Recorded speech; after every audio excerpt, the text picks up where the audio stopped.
Recently, we've been learning all about punctuation, and in this lesson, we're looking at apostrophes. We've learned that apostrophes are used to show where letters have been removed. But what else can apostrophes do?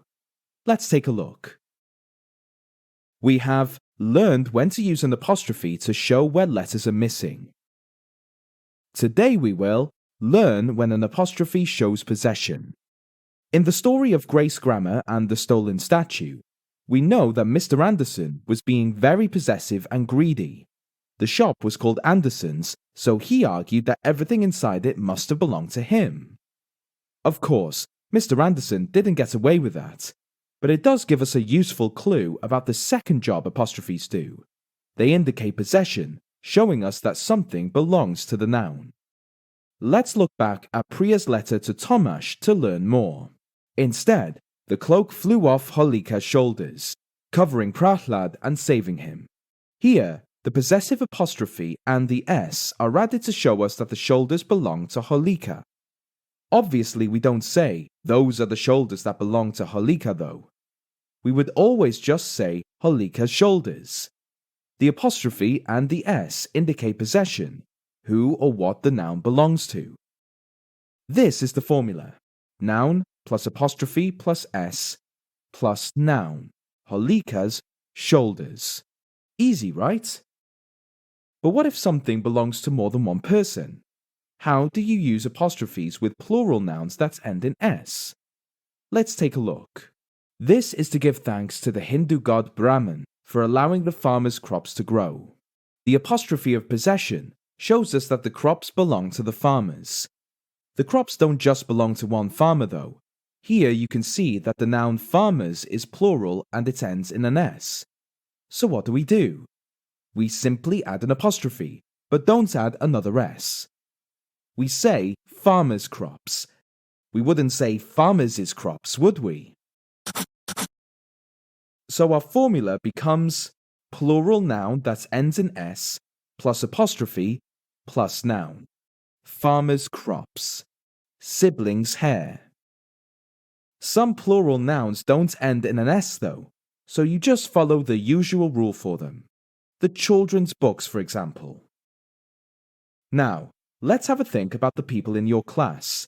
Do you know anyone whose names end in an S? Imagine you had a friend called Angus. Read this sentence to yourself. That is Angus's pen. The apostrophe of possession shows us that the pen belongs to Angus. With singular nouns that end in S, we often pronounce the final S sound. That's Angus's pen.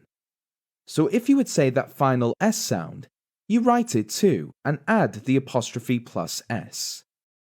Our formula is singular noun ends in S plus apostrophe plus S plus noun. Angus's pen. The bus's steering wheel. Lastly, let's dive into something that can cause confusion. It's a great festival.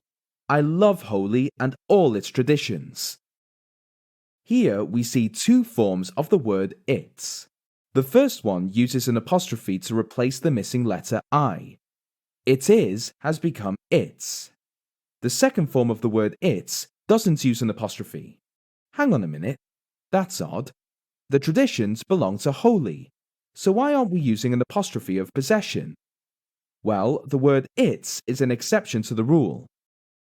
Because we need to know the difference between the two forms of the word, we never use an apostrophe of possession with the word it. See if you can spot the errors here. The dog wagged its tail. It, with an apostrophe of contraction, is short for it is. The dog wagged its tail. Doesn't make sense. The remote control was not in its usual spot. The remote control was not in its usual spot. Here we have the same issue. It doesn't make sense.